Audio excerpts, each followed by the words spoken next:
Assalamualaikum warahmatullahi wabarakatuh. Selamat bertemu lagi anak-anak. Sekarang pelajaran fikih ya. Sebelum memulai pelajaran, mari kita membaca basmalah bersama. Bismillahirrahmanirrahim. Oke. Untuk fikih pada bab 1 ini kita nanti akan belajar tentang makanan halal dan haram. Ya, makanan halal dan haram. Materi yang akan dibahas nanti yang pertama makanan halal dan macam-macamnya. Yang kedua makanan haram dan macam-macamnya. Yang ketiga cara menjauhi makanan yang haram. Yang keempat akibat mengkonsumsi makanan yang haram. Yang kelima hikmah mengkonsumsi makanan yang halal. Ya, untuk yang pertama makanan halal dan macam-macamnya. Nah, saya jelaskan dulu arti makanan halal. Makanan halal adalah semua makanan yang boleh dimakan oleh umat Islam sesuai yang diperintahkan oleh Allah Subhanahu wa taala dan Rasulullah sallallahu alaihi wasallam.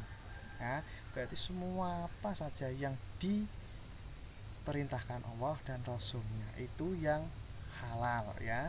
Untuk macamnya, makanan halal ini dibagi dua macam. Yang pertama halal menurut zatnya.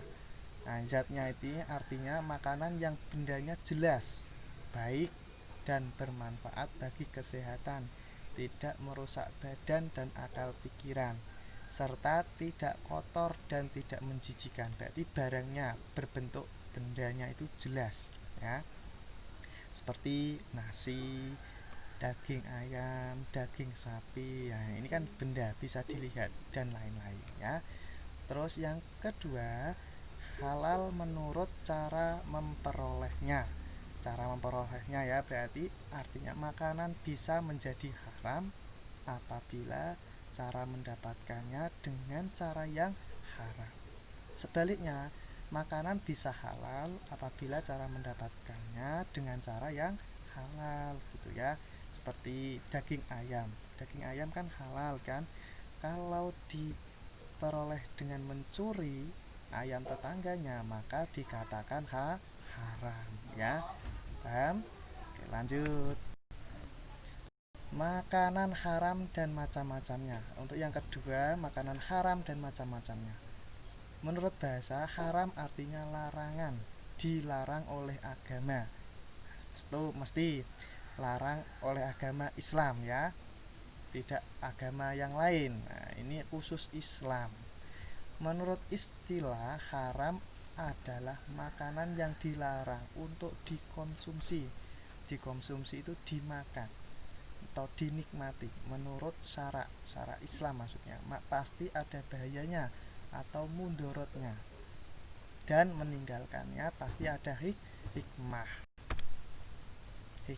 dan mendapat pahala ya. Berarti kalau kalian meninggalkan barang haram, kalian pasti akan ada hikmahnya dan akan mendapatkan pahala. Sebaliknya, kalau kalian makan makanan haram, maka akan berbahaya, ada mundorotnya. Oke. Untuk bahayanya nanti dijelaskan setelahnya ini. Terus macam-macam makanan haram. Untuk macamnya ini ada dua juga, yaitu yang pertama haram lizatihi atau haram aini, adalah makanan yang haram menurut zat atau keadaan sifat bendanya. Bendanya berarti bisa dilihat, haram. Seperti daging babi itu kan bisa dilihat, darah bisa dilihat, bangkai bisa dilihat. Ya, ini bisa dilihat oleh mata, namanya haram lizatihi atau haram aini ya, kelihatan jelas lihat mata. Terus yang kedua haram sabibi, adalah makanan yang menjadi haram dikarenakan sebab tertentu. Seperti daging sapi bisa haram karena memasaknya menggunakan minyak babi. Nah, daging sapi ini kan halal. Jika kalau memasaknya pakai minyak babi, otomatis daging sapi bisa haram. Berarti disebabkan memasaknya tadi, menggorengnya dengan minyak babi ya. Haram sababi bisa dilihat juga dengan cara memperolehnya, seperti bekerja atau usaha yang haram, hasilnya akan haram juga. Contoh koruptor, mencuri, dan merampok ya. Lanjut, ciri-ciri makanan yang haram untuk dimakan sesuai Al-Quran dan Nabi Muhammad SAW. Ini ciri-cirinya ya. 1. Bangkai binatang. Bangkai otomatis kelihatan. Bangkai binatang itu haram. Nah, yang diharamkan apa? Bangkai binatang yang kecuali ikan. Bangkai binatang ikan ini halal. Belalang juga ya. Selain ikan dan belalang ini haram. 2. Darah dari binatang halal maupun haram. Darahnya ini juga haram. Terus yang ketiga, makanan yang buruk, menjijikkan atau najis seperti kecoa, tikus, kucing, dan lain-lain. Ini juga haram ya. Nomor 4, babi. Nah, jelas ini babi. Biasanya orang-orang Cina makanannya babi yang ya. Sekarang tenarnya itu menyebabkan virus corona ya, disebabkan oleh makanan babi ini ya. Contohnya, ini diharamkan oleh Al-Quran dan Muhammad ya.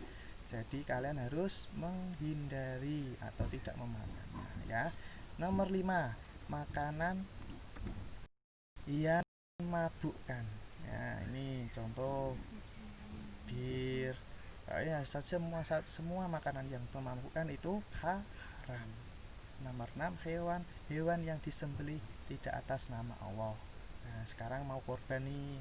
Kalau nyawa korban tidak atas nama Allah, misal atas nama berhala atau patung atau tidak membaca, lah ini hewan ini makanan, jadi makanan haram ya. Nomor 7, makanan atau zat yang membahayakan. Contohnya ada zat-zat kimia ya, formalin dan lain-lain, ini juga membahayakan. Nah, ini makanan yang diharamkan.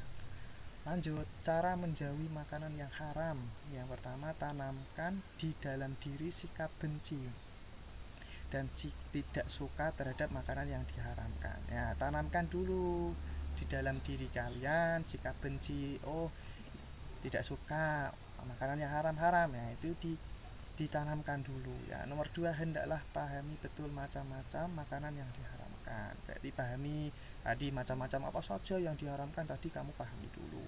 Terus 3, jika terhadap keraguan atau subhat terhadap makanan, tanyakanlah kepada kiai atau ulama terdekat kampungmu ya, bukan kampungnya Pak Lisi, nanti jauh. Nah, nomor 4, bersikap hati-hati terhadap makanan yang telah diolah dalam kemasan. Nah, kalau kalian makan, beli jajanan di warung-warung terdekatmu, nah, kamu harus hati-hati, lihat makananmu itu jika dalam kemasan ada zat-zat berbahaya atau formalin atau borak, nah itu jangan kamu makan ya, harus hati-hati ya. Nomor 5, menjauhi pergaulan yang mengarah pada makanan yang haram. Jadi kalau ketika bergaul di kampungmu ya, kalian harus hindari pergaulan yang jelek ya, mengarah ke makanan yang haram ya. Lanjut, akibat mengkonsumsi makanan yang haram. Yang pertama, apabila dibelanjakan maka nafkah tidak akan berkah. Nah, nafkah untuk belanjakan untuk nafkah itu maka tidak ada berkahnya ya. Terus nomor 2, apabila disedekahkan maka Allah akan menolaknya. Jadi Allah tidak akan menerima makanan yang kamu makan ya, makanan yang haram yang kamu makan ya. Terus jika disedekahkan makanan haram kok disedekahkan ya, Allah juga akan menolaknya, tidak akan membalas dengan pahala, tapi malah dibalas oleh Allah berupa neraka dan dosa gitu ya. Nomor 3, doanya tidak diijabahi, tidak dikabulkan. Nah, kalau kamu sering makan haram, maka doamu, doa-doa kalian tidak diijabahi, tidak dikabulkan. Nomor 4, akan merusak kesehatan badan. Nah, seperti tadi formalin, borak, kalau kalian makan seperti itu nanti akan merusak kesehatan badan kalian. Nomor 5, merusak amal saleh. Nah, perbuatan yang baik-baik itu akan merusak, akan hilang. Nomor 6, merasa hina dan rendah. Ya, ketika kalian mencuri barang-barang, ya, kalian akan merasa hina dan rendah, ya. Lanjut, hikmah mengkonsumsi makanan yang halal. Yang pertama, hikmahnya apa saja? Nah, kalian harus mengerti nih hikmahnya. Jadi kalian mengkonsumsi makanan yang halal terus. Nomor 1, hikmahnya doa kita akan mudah dikabulkan oleh Allah, ya pasti. Nomor 2, jasmani dan rohani kita selalu sehat. Nah, kan terhindar dari makanan haram tadi seperti borak, formalin. Nah, jasmani dan rohani kita akan selalu sehat terus. Nomor 3, makanan yang halal akan menggerakkan kita pada perbuatan yang baik. Terus nomor 4, akan dijauhkan dari siksa api neraka. Oke, sekian pembelajaran kali ini, semoga bermanfaat dan sekalian saya harapkan bisa memahaminya. Ya, salam sehat selalu.